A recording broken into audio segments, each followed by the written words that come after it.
అందరికీ నమస్కారం. ఓం గం గణపతయే నమః. ఓం శ్రీమాత్రే నమః. ఓం గురుభ్యోం నమః. ఇప్పుడు మనం రవి సూర్య భగవానుడు మార్పు గురించి మాట్లాడుకుందామండి. అంటే వృషభ రాశి నుండి మిథున రాశిలోకి ఆయన 15th జూన్ మిథున రాశిలోకి వచ్చేస్తున్నాడు. రావడం వలన 12 రాశుల వారికి ఫలితాలు ఎలా ఉంటున్నాయో తెలుసుకోబోతున్నాం. సింహరాశి మీ రాశ్యాధిపతి లాభంలో ఉన్నాడు. 15వ తారీఖు నుంచి అటు చెప్పాను అనుకోండి. 15th జూన్ నుండి లాభంలోకి వచ్చే రవి మాటల లగ్నాధిపతి రాశ్యాధిపతి 11వ భావం ఉండడం వల్ల ఫ్లో ఆఫ్ మనీ ఎక్కువ ఉంటుంది. మీకు 11వ ఇంటి వాడుగా ఉండడం వలన బహుదాన ప్రాప్తి కలిగి ఉంటారు. దృఢమైన చిత్తం కలిగి ఉంటారు. నేను కాన్ఫిడెంట్గా ఏ పనైనా సరే చెయ్యగలను, నిశ్చలమైన మనస్సు కలిగి ఉంటారు. ప్రసిద్ధి చెందిన వ్యక్తిగా ఉంటారండి. మాటలా మా బాబోయ్. అంతే, ప్రసిద్ధి చెందిన వ్యక్తిగా మీరు బ్రహ్మాండంగా ఉంటారు. శత్రువులు కూడా మీకు ఉండడానికి అవకాశం ఉండదు. శత్రువులు కూడా మిత్రులవుతారు. మంచి ఆరోగ్యవంతమైన శరీరం కలవారుగా మీరు ఉంటారు. న్యాయంగా, ధర్మబద్ధంగా, ధన సంపాదన పరులుగా మీరు ఉండడానికి అవకాశం ఉంది. కొంతమంది మాటల చేత ధన సంపాదిస్తూ ఉంటారు. మాటల చేత అంటే యాంకరింగ్గా కానీ, పాటలు పాడేవారుగా కానీ, అయితే మీరు ప్రొఫెషనల్గా మాట్లాడుతుంటారుగా, చెప్పాలిగా, వాడుగానే ఉంటారు. వాహనాలు అభివృద్ధి అవుతాయి. వాహనాలు కొనుక్కుంటారు. బహు ధాన్యవంతుడు, ధనవంతుడు అనడంలో ఏమాత్రము సందేహం లేదు. రవి మీకు 11వ భావంలో ఉండి అదృష్టాన్ని కలిగిస్తున్నాడు. ఫ్లో ఆఫ్ మనీ ఎప్పుడు ఉంటూనే ఉంటుంది. మీ అన్నయ్యలకి, అలాగే మీ బంధువులకి ధనం కలుగుతూనే ఉంటుంది. బంధువులు ప్రీతి ఉంటారు, బంధువులు చూస్తుంటారు. బంధు ప్రీతి ఎక్కువ. 11వ భావంలో ఉన్న రవి ఉన్నాడంటే దైవ దర్శనాలు ఎక్కువ చేసుకుంటారు. దైవ దర్శనాలు చేసుకోవడము, అలాగే మీకు చాలా విషయాల్లో అంటే లా రిలేటెడ్ సంబంధించిన విషయాల్లో మీరు న్యాయవాదులుగానో, లేకపోతే ప్రభుత్వ రంగ సంస్థలు అంటే గవర్నమెంట్ సంబంధించిన వాటిలో హై ప్రొఫైల్లో ఉన్నటువంటి అఫీషియల్గా అంటే మిలిటరీ ఐఏఎస్ ఆఫీసర్లు, కొంతమంది ఉంటారు సరే రాజకీయ నాయకులు అంటే వాళ్ళుగా కూడా మీరు ఉండడానికి అవకాశాలు అద్భుతంగా ఉన్నాయి. ఇప్పుడు మనం యమునా నది పుష్కర స్నానాలు, యమునా నది గురించి మాట్లాడుకుందామండి.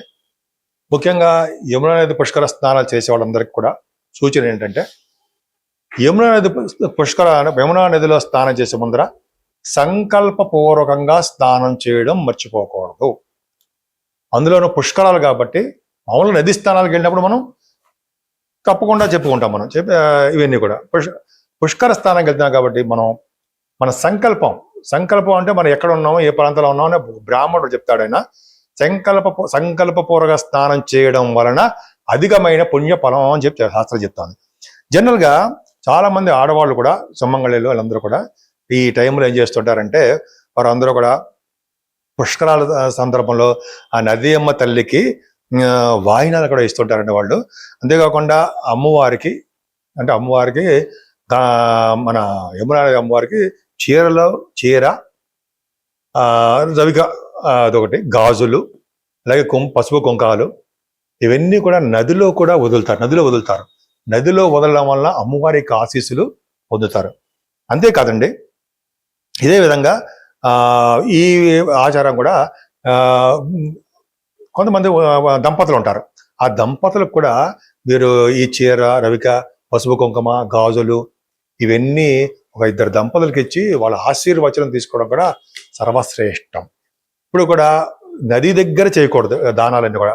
దూరం అంటే అది మెట్లు ఎక్కువ వచ్చి దూరంగా స్నానం చెయ్యాలి. సో ఇదొకటండి. అసలు యమునా అమ్మవారు ఎలా ఉంటారు, అమ్మవారి యొక్క పవర్ తెలుసుకుందామండి. అసలు అమ్మవారు, యమునా నది అమ్మవారు అత్యంత సౌందర్యవతిగా ఉంటారట ఆవిడ. అలాగే నిత్య యవ్వనవతిగా ఉండడమే కాకుండా ప్రసన్న వదనంతో మనం దండం పెట్టినాం అనుకోండి, ఆవిడ కోరిన కోరికలు తీర్చేస్తూ ఉంటారు. కరుణ కురిపించే అమ్మవారుగా ఉంటారు. ఈ యమునా నది అమ్మవారు యమునా నది నీలి రంగులో ఉంటుంది కండోయ్.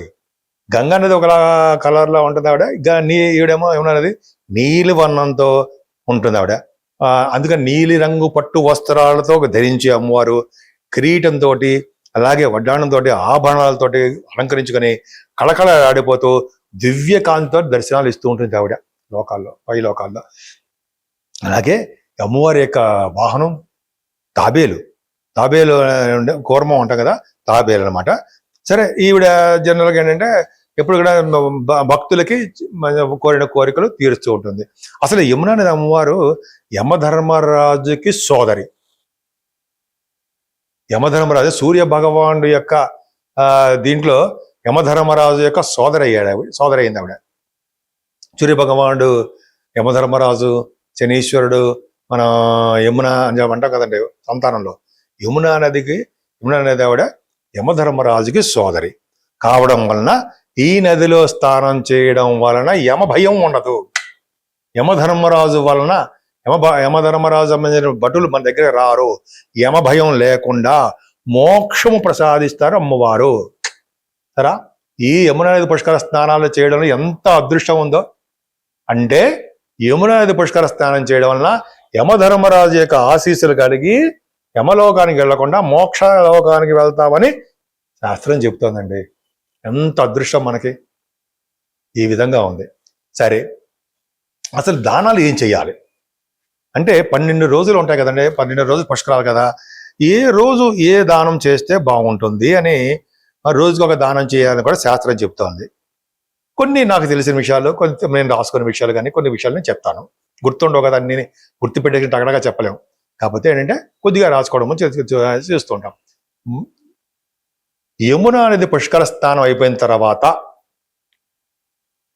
అంటే మనం యమునా నది పుష్కర స్నానం కొంచెం బయటకు వచ్చిన బయటకంటే కొంచెం నదిలో కాకుండా బయటకు వచ్చిన తర్వాత ఏమి దానాలు ఇవ్వాలి?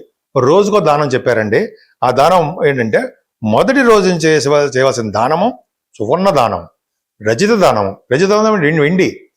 అసలు వెండే ఈ పరాభవన సంవత్సరంలో వెండి దానం అత్యంత ప్రాముఖ్యత ఉంది.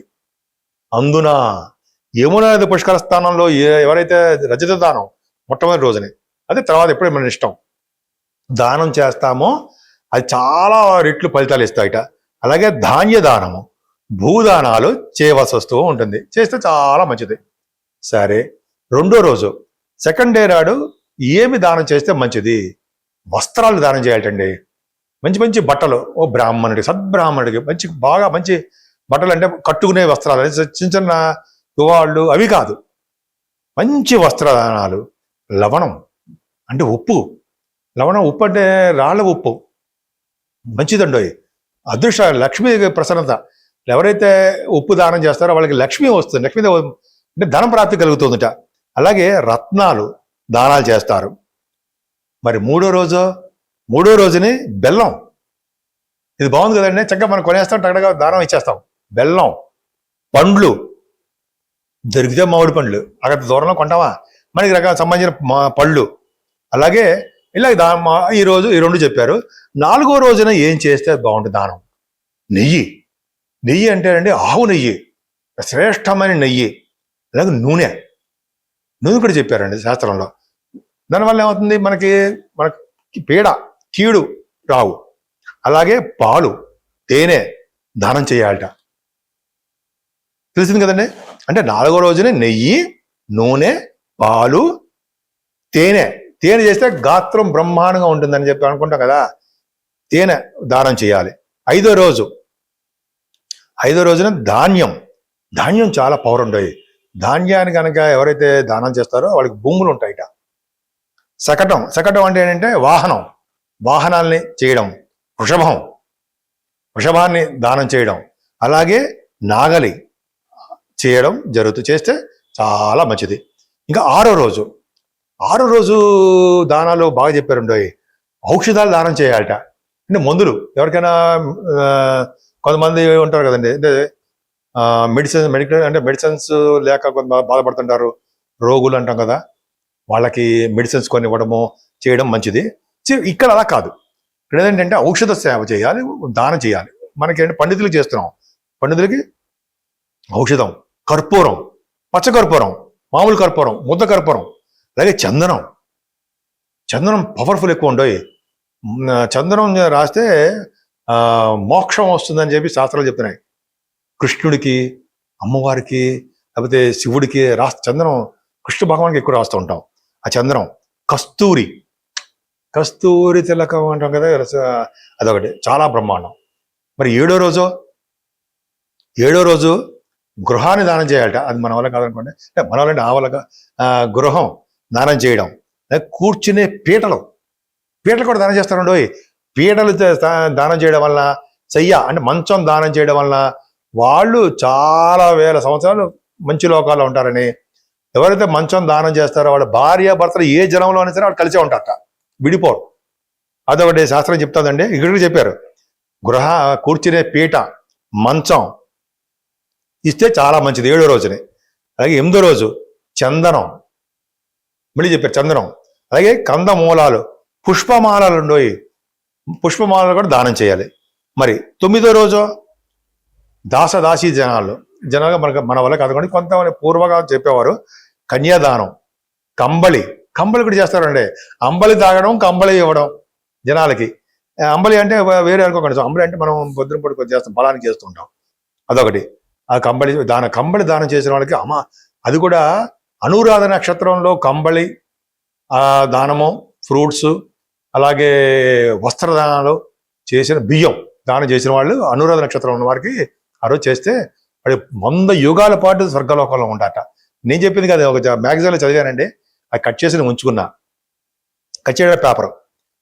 10వ రోజుని సాలగ్రామ్ దానం చేయడం ఉండవు. సాలగ్రామ్ దానము, పుస్తకాలు, కూరగాయలు దానం చేయాలి.